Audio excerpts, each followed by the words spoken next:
بسم الله الرحمن الرحيم.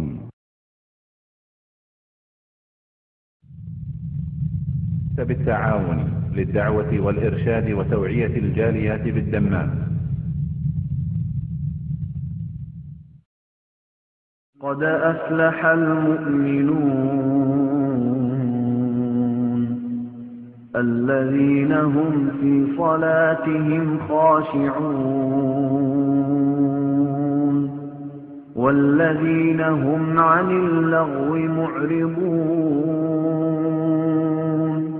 والذين هم للزكاة فاعلون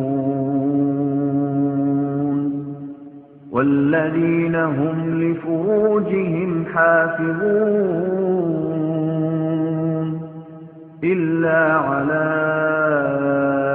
أزواجهم أو ما ملكت أيمانهم فإنهم غير ملومين. فمن ابتغى وراء ذلك فأولئك هم العادون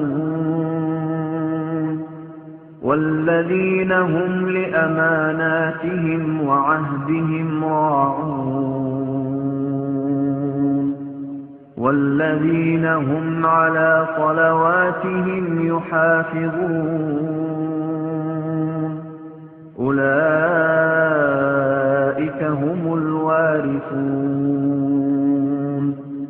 الذين يرثون الفردوس هم فيها خالدون.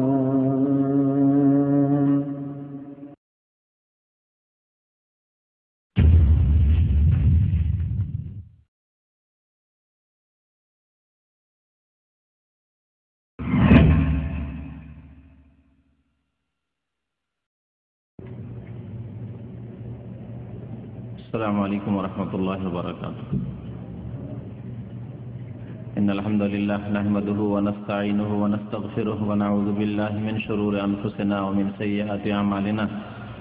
من يهده الله فلا مضل له ومن يضلله فلا هادي له، وأشهد أن لا إله إلا الله وحده لا شريك له، وأشهد أن محمدا عبده ورسوله صلى الله تعالى عليه وعلى آله وصحبه وسلم تسليما كثيرا. يا أيها الذين آمنوا اتقوا الله حق تقاته ولا تموتن إلا وأنتم مسلمون. يا أيها الناس اتقوا ربكم الذي خلقكم من نفس واحدة وخلق منها زوجها وبث منهما رجالا كثيرا ونساء، واتقوا الله الذي تساءلون به والأرحام إن الله كان عليكم رقيبا. يا أيها الذين آمنوا اتقوا الله وقولوا قولا سديدا يصلح لكم أعمالكم ويغفر لكم ذنوبكم، ومن يطع الله ورسوله فقد فاز فوزا عظيما. أما بعد، فإن خير الحديث كتاب الله، وخير الهدي هدي محمد صلى الله عليه وسلم، وشر الأمور محدثاتها، وكل محدثة بدعة، وكل بدعة ضلالة، وكل ضلالة في النار. أعوذ بالله من الشيطان الرجيم. بسم الله الرحمن الرحيم. تلك الجنة التي نورث من عبادنا من كان تقيا। মহান আল্লাহর সমস্ত প্রশংসা যে আল্লাহ পাক রব্বুল আলামিন আমাদেরকে সৎ কাজের আদেশ প্রদান করেছেন। সে আল্লাহরই সমস্ত প্রশংসা যে আল্লাহ পাক রব্বুল আলামিন মুমিন সৎ কর্মশীলদের জন্য, আল্লাহ ভীরুদের জন্য জান্নাত তৈরি করে রেখেছেন। দরুদ ও সালাম নাযিল প্রিয় নবী মুহাম্মদুর রাসূলুল্লাহ সাল্লাল্লাহু আলাইহি সাল্লামের প্রতি, যিনি জান্নাতের পথ মানব জাতিকে দেখিয়েছেন। আল্লাহুম্মা সাল্লি আলাইহি আল্লাহুম্মা বারিক আলাইহি। গত মাসে জান্নাত সম্পর্কে 4টি আলোচনা করা হয়েছিল, 2টি মঙ্গলবারে আর 2টি আলোচনা ছিল শুক্রবারে। মোট 5 ঘন্টা জান্নাতের উপর আলোচনা করা হয়েছে। জান্নাতের নিয়ামত সম্পর্কে, জান্নাতের শুরু থেকে শেষ পর্যন্ত আল্লাহ পাক রব্বুল আলামিন যে সব রেখেছেন, নবী করিম সাল্লাল্লাহু আলাইহি সাল্লাম যা বলেছেন তা সংক্ষেপে পেশ করার চেষ্টা করা হয়েছে। এখন জান্নাতি কারা, এই জান্নাত পাবে কারা, এ সম্পর্কে আজকে এই অল্প সময়ের মধ্যে কিছু কথা আপনাদের সামনে পেশ করব। আল্লাহ পাক রব্বুল আলামিন যেন আমাদেরকে কোরআন এবং হাদিসের কথা, আল্লাহ এবং তাঁর রাসূল সাল্লাল্লাহু আলাইহি সাল্লামের কথা বলার এবং তার প্রতি আমল করার তৌফিক দান করেন। আল্লাহ আমাদের সকলকে যেন জান্নাতুল ফিরদাউস দান করেন, আমিন। আল্লাহ পাক রব্বুল আলামিন জান্নাত সম্পর্কে কোরআনে কারীমে বহু আয়াতে উল্লেখ করেছেন জান্নাত কাদের জন্য, কে জান্নাত পাবে। তাছাড়া রাসূলুল্লাহ সাল্লাল্লাহু আলাইহি সাল্লামের বহু হাদিস রয়েছে।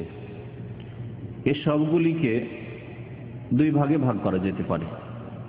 জান্নাত পাওয়ার জন্য বেশ কিছু ফরজ, ওয়াজিব, আবশ্যক, করণীয় কাজ রয়েছে। যে কাজগুলি, যে আমলগুলি না করলে জান্নাত পাওয়া যাবে না, এগুলি হচ্ছে ফরজ, ওয়াজিব কাজ। আর জান্নাত হাসিলের জন্য বেশ কিছু মুস্তাহাব, নফল, অতিরিক্ত কাজ রয়েছে, যেগুলি করলে কোরআন এবং হাদিস প্রমাণ করে যে জান্নাত নসিব হবে, তবে ফরজ ওয়াজিব আদায় করার পরে। আমলগুলি দুই ভাগে বিভক্ত, ফরজ আমল এবং সুন্নাত, মুস্তাহাব, নফল, অতিরিক্ত আমল, যার মাধ্যমে উচ্চ স্থান লাভ করবে, জান্নাতে মর্যাদা উঁচু হবে। কিন্তু জান্নাত নির্ভরশীল, জান্নাত পাওয়ার উপায় হচ্ছে ফরজ ওয়াজিব আদায় করা, বিশ্বাসের ক্ষেত্রে, আকীদার ক্ষেত্রে, কথার ক্ষেত্রে, কাজের ক্ষেত্রে, আমলের ক্ষেত্রে। আশা করি এই তিনটি কথা স্পষ্ট যে জান্নাত পেতে হলে আকীদা, বিশ্বাস সঠিক হইতে হবে, কথাবার্তা ভালো হইতে হবে এবং আমল, কর্ম, কাজ সুন্দর হইতে হবে।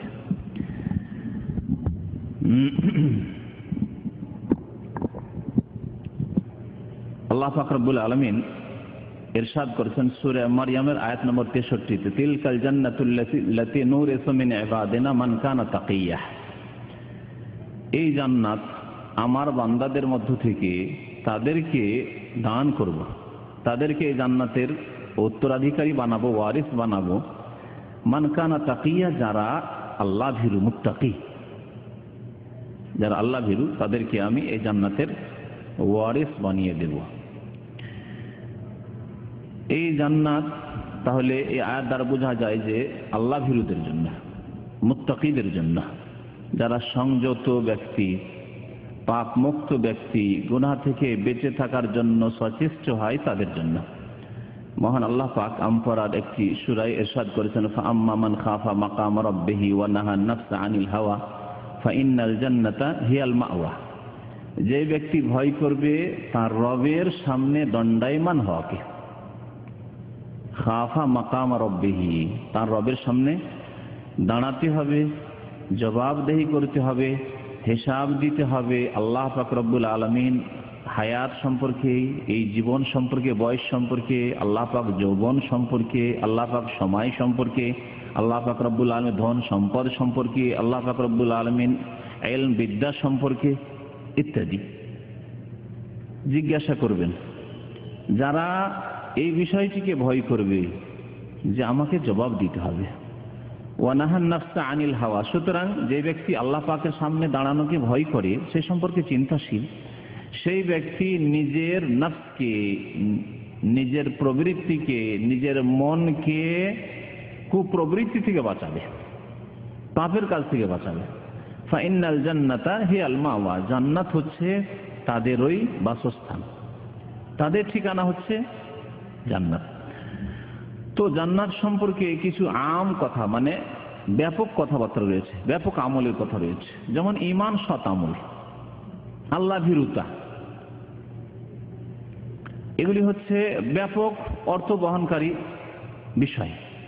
ঈমান এবং সৎ আমল, যত সৎ আমল রয়েছে, ইতিবাচক, নেতিবাচক, মানে যেগুলি করণীয় সেগুলি ভালো কাজ করা, আর যেগুলি বর্জনীয় ছেড়ে দেওয়া সেগুলি ছেড়ে দেওয়া, এসবগুলি শামিল ঈমান এবং নেক আমল। এজন্য বহু আয়াতে কারিমা রয়েছে আল্লাহ পাক রব্বুল আলামিনের কিতাবে, ইন্নাল্লাযীনা আমানু ওয়া আমিলুস সালিহাত কানাত লাহুম জান্নাতুল ফিরদাউসি নুজুলা ওয়াল্লাযীনা আমানু ওয়া আমিলুস সালিহাত লাহুম জান্নাতুন তাজরি মিন তাহতিহাল আনহার ইত্যাদি। ভাবে যারা ঈমান নিয়ে এসেছে এবং সৎ কর্মশীল হয়েছে তাদের জন্য জান্নাত রয়েছে, জান্নাত আতিথ্য রয়েছে।